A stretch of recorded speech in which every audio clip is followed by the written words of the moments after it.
Hello friends, my name is Raja and welcome to another video of finance Jagat. दोस्तों, अगर आपने loan के overdue amount का पेमेंट कर दिया है और आप इस चीज़ का वेट कर रहे हैं कि ओवरड्यू कब हटेगा, तो ये वीडियो आपके लिए बहुत ज़्यादा इंपॉर्टेंट है। इसे शुरू से लेकर एंड तक ज़रूर देखिएगा, क्योंकि इस वीडियो में मैं आपको बताने वाला हूँ कि पेमेंट करने के कितने टाइम बाद ओवरड्यू रिमूव होता है, किन कंडीशंस में आपको क्या प्रॉब्लम आ सकती है, और अगर ओवरड्यू रिमूव ना हो तो उस केस में आपको क्या करना चाहिए। तो पूरी जानकारी आपको इस वीडियो में मिलेगी, तो इसलिए वीडियो को शुरू से लेकर अंत तक जरूर देखिए। और अगर आप इस चैनल पर नए हैं तो प्लीज़ वीडियो को लाइक करके चैनल को जरूर सब्सक्राइब करिए। आगे बढ़ने से पहले एक चीज़ आपको बताना चाहूँगा दोस्तों, कि अगर आपकी सिविल रिपोर्ट में ऐसी ही कोई समस्या है, जैसे कि सिविल रिपोर्ट में आपके रिटर्न ऑफ आ रहा है, ओवरड्यू आ रहा है, सूट फाइल्ड आ रहा है, तो आप पेड अपॉइंटमेंट लेकर मेरे साथ अपनी प्रॉब्लम को सीधे फ़ोन पर भी डिस्कस कर सकते हैं। आप स्क्रीन पर देख सकते हैं कि कितने ही लोग हैं जो कि हर रोज़ मेरे साथ इस पेड सर्विस के थ्रू जुड़कर अपनी प्रॉब्लम को डिस्कस करते हैं। तो मेरे साथ फ़ोन पर बात करने के लिए नीचे जो नंबर को अपने मोबाइल में सेव करिए, पेड लिखकर व्हाट्सअप करिए, आपको तुरंत मैसेज आएगा कि आप कैसे अपॉइंटमेंट बुक करके मेरे साथ डायरेक्ट फ़ोन पर बात कर सकते हैं। तो चलिए जल्दी से वीडियो को शुरू करते हैं। दोस्तों, सबसे पहली चीज़ जो कि आपने यहाँ पे नोट करनी है वो ये है कि जब आपने ओवरड्यू अमाउंट का पेमेंट किया था तो कितनी अमाउंट आपने पे करी थी और वो अमाउंट आपने कहाँ से ली, कैसे पता लगा कि कितना पेमेंट करना है। अब ज़्यादातर लोग क्या मिस्टेक करते हैं कि वो क्या करते हैं, वो अपनी सिविल रिपोर्ट निकालते हैं, सिविल रिपोर्ट में यहाँ पे दिख रही है ये वाली अमाउंट और इसकी पेमेंट कर देते हैं और ये मान लेते हैं कि हमने ओवरड्यू का पेमेंट कर दिया। लेकिन दोस्तों, ये एक मिस्टेक हो सकती है। अब कैसे? मान लीजिए कि आपने लोन लिया था 3 लाख रुपीज़ का और उसकी EMI जो है वो बन गई थी आपकी 14,300। मान लीजिए आपने 2 EMI मिस कर दी, तो उस केस में आपके ये पेमेंट बन गई, जैसे कि आपको इस सिविल रिपोर्ट में दिख रहा है 28,600। अब आपने 10, 15, 20 दिन निकल गए और आपने सोचा आज कि चलो इसकी पेमेंट कर देते हैं, और आपने इसकी पेमेंट कर दिया। अब आप कह रहे हैं कि ओवरड्यू नहीं हट रहा। उसका रीज़न क्या है? रीज़न ये है दोस्तों कि जब आप कोई EMI मिस करते हैं, उस केस में कई बार डेली बेसिस पर, कई बार 15 दिन के बाद, या वीकली बेसिस पर, या महीने बाद उसके ऊपर एक्स्ट्रा चार्जेस भी लगते हैं, जैसे कि बाउंस चार्जेस, जैसे कि लेट पेमेंट के चार्जेस, जैसे कि पीनल इंटरेस्ट, एक्स्ट्रा इंटरेस्ट लग गया इसके ऊपर। तो ये जो अमाउंट आपको 28,600 दिख रही है, ये एक्चुअल में 30,000 भी हो सकती है। लेकिन आपने कितना पेमेंट किया? आपने पेमेंट किया 28,600 का। तो इसका मतलब लैंडर को पूरा पैसा तो मिला ही नहीं। तो जब उसको पूरा पैसा मिला ही नहीं, तो वो वहाँ से ओवरड्यू को हटाएगा ही नहीं। ठीक है, वो हटाएगा तो तब जब उसको पूरा पेमेंट मिलेगा। तो फिर इस केस में करें क्या? अगर तो आपने इसकी अभी तक पेमेंट नहीं की है, एक भी रुपया पे नहीं किया है, और अगर आप इसकी पेमेंट करने जा रहे हैं, तो मैं आपको सजेस्ट करता हूँ कि आपके क्या करना है, आप सबसे पहले कस्टमर केयर पे बात करिए, जहाँ से आपने लोन लिया है, बैंक है, NBFC कोई भी है, या आप उनको ईमेल करिए, या आप उनके साथ चैट करिए, या फिर उनसे आप स्टेटमेंट निकलवाइए अपने लोन अकाउंट का। कैसे भी करके आप उनको ये बोलिए कि मेरा आज की डेट में एग्जैक्ट अमाउंट कितना है ओवरड्यू का। ये जो आपको इतना दिख रहा है, हो सकता है वो आपको ये बोलें कि ये 30,000 है। जितना वो बोलें उतना पेमेंट करिए। ठीक है, अगर आप उनको ये बोलोगे ना कि मैं इतने पैसे नहीं भरूंगा, मैं इतने भरूंगा, तो मे बी कि वो आपको यहाँ पे सेटलमेंट कर दें कि ठीक है, इतने पैसे आपको छोड़ दिए, इतने भर दीजिए, और वो आपका फिर ओवरड्यू हटाने में बहुत बहुत ज़्यादा प्रॉब्लम आएगी। ठीक है, तो वो जितना बोलें उतना पेमेंट करिए। अगर आपने ऑलरेडी पेमेंट कर दिया है, अगर आप पेमेंट कर चुके हैं, तो फिर उस केस में फिर से वही चीज़, कॉन्टैक्ट करिए लेंडर को, चाहे कस्टमर केयर से करिए, स्टेटमेंट निकलवाइए, ईमेल करिए, चैट करिए, कैसे भी करिए, रिमेनिंग अमाउंट पे कर दीजिए।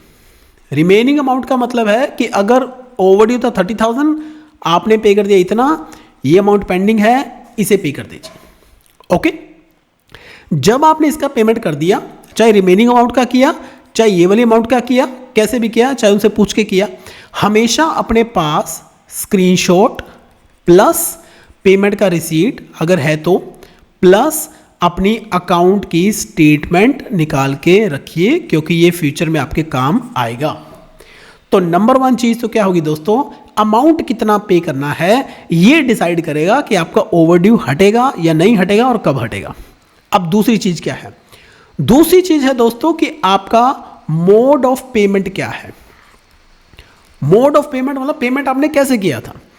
अगर तो आपने पेमेंट किया डायरेक्ट टू द लेंडर, जिससे लोन लिया सीधा उसको पेमेंट किया। जैसे मान लीजिए कि बैंक से लोन लिया था, बैंक की ऐप खोली, पेमेंट कर दिया, या बैंक में गए पेमेंट कर दिया, तो उस केस में आपका ओवरड्यू जो है वो बहुत जल्दी हटता है, क्विकली हटेगा।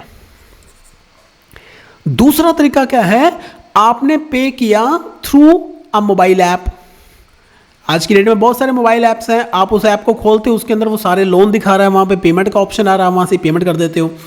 तो यहां पे एक्स्ट्रा टाइम लगेगा ओवरड्यू हटने में। क्यों लगेगा एक्स्ट्रा टाइम? वो इसलिए लगेगा कि आपने पेमेंट किसको किया? आपने किया जी ऐप को। ऐप वो वाला पेमेंट किसको करेगा? लेंडर को। लेंडर उसके बाद किसको बताएगा? सिबिल को। और सिबिल जो है वो रिपोर्ट अपडेट करके देगा आपको। तो ये जो है ना स्टेप एक्स्ट्रा जुड़ गया, इसके ऊपर लगेगा एक्स्ट्रा टाइम। अगर आप सीधा यहां पेमेंट करते तो यहां से यहां जल्दी हो जाता काम। तो यहां पे एक्स्ट्रा टाइम लग गया है। अब वो कुछ एक दिन भी हो सकते हैं, कुछ एक हफ्ते भी हो सकते हैं। अब इसमें क्या करें? जैसे ही आपने लेंडर को पेमेंट किया, जैसे ही आपने ऐप के थ्रू पेमेंट किया, इन्फॉर्म जरूर करिए, ऐप को इन्फॉर्म करिए, लेंडर को इन्फॉर्म करिए, उनके कस्टमर केयर पे कॉल करिए कि मैंने पेमेंट कर दिया था, क्या वो पेमेंट लेंडर को मिल गया है, क्या वो पेमेंट आपको मिल गया है। इससे क्या होगा? वो चेक करेंगे और अगर उसके अंदर कोई कमी पेशी होगी तो वो उसको दूर करेंगे। अगर आपने ऐप के थ्रू पेमेंट किया था तो ऐप वालों को बोलिए कि मेरा पेमेंट लेंडर को डिपॉजिट करवाइए और मुझे इस चीज़ का कंफर्मेशन दीजिए। इससे क्या होगा? अगर सिस्टम ऑटोमेटेड है तो ठीक है, अगर मैनुअल है तो आपका काम थोड़ा सा फास्ट हो जाएगा। राइट? नंबर थ्री क्या है दोस्तों कि अगर आपने पेमेंट किया है तो उसके बाद आप ये जरूर मान लीजिए कि दिस इज योर ड्यूटी, क्योंकि ओवरड्यू जो है वो आपकी गलती से हुआ है। चलो गलती थी नहीं थी जो भी है, लेकिन कमी आपकी तरफ से थी। आपने इन्फॉर्म करना है, information to lender and CIBIL. आपने लेंडर को भी इन्फॉर्म करना है, सिबिल को भी इन्फॉर्म करना है कि भैया ओवरड्यू का पेमेंट मैंने कर दिया, अब इसको हटा दो। वो कैसे करना है?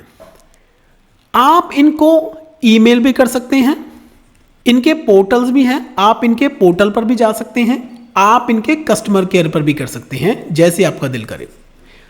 अगर आप इनको ईमेल कर रहे हैं या पोर्टल पर जा रहे हैं तो उस केस में दोस्तों आपके पास डॉक्यूमेंट्स होने चाहिए, जिसमें कि नंबर 1 क्या है? सिबिल रिपोर्ट, जिस सिबिल रिपोर्ट में ओवरड्यू दिख रहा है। नंबर 2 सिबिल रिपोर्ट का कंट्रोल नंबर। कंट्रोल नंबर से सिबिल को पता चलता है कि आपने वो रिपोर्ट कहां से निकाली है। sibil.com से निकाली है, किसी ऐप से निकाली है, बैंक से निकाली है, NBFC से निकाली है, कहां से निकाली है। नंबर 3 आपके लोन की स्टेटमेंट। नंबर 4 आपका पेमेंट का प्रूफ, जो आपने अभी ओवरड्यू का पेमेंट किया है। नंबर 5 कोई अगर आपके पास रिसीट है। नंबर 6 अगर आपके पास कोई रिमाइंडर आया था, कोई ऑफर आया था, कुछ भी आया था जिसको देखकर आपने पेमेंट किया है। इन सब का बनाइए एक सिंगल PDF और इसमें ऐड करिए अपनी आईडीज, जैसे कि आपका पैन कार्ड, आपका आधार कार्ड एटसेट्रा, और ये फाइल बनाकर आप ईमेल करिए लेंडर या सिबिल को, पोर्टल पे डालिए, कस्टमर केयर पे भेजिए, ऑफलाइन भेजिए, ऑनलाइन भेजिए, जैसे मर्जी भेजिए, उनको इन्फॉर्म जरूर करिए।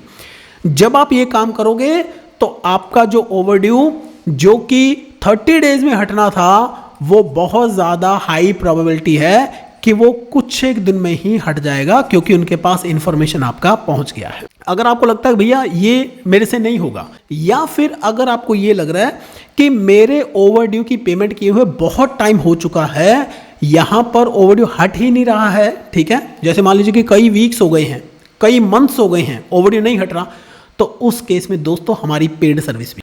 तो स्क्रीन पर दिए हुए नंबर को अपने मोबाइल में सेव करिए, हमें पेड लिख के व्हाट्सअप करिए, आपको तुरंत मैसेज आएगा कि आपकी प्रॉब्लम किस प्रकार से सॉल्व हो सकती है।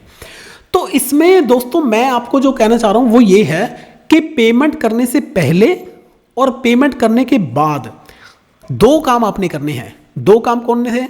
2 काम, एक तो है जी कंफर्मेशन कि अमाउंट मेरा पूरा पे हो गया है, ठीक है।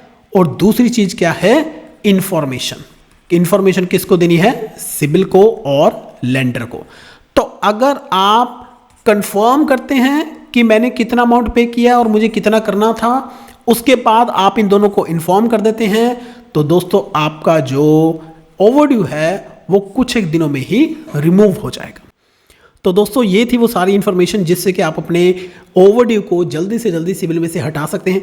अगर आपका कोई भी डाउट है, कोई भी क्वेरी है, कोई भी प्रॉब्लम है, तो इस वीडियो में कमेंट करिए। मैं कोशिश करूंगा कि आपके कमेंट का रिप्लाई करूं।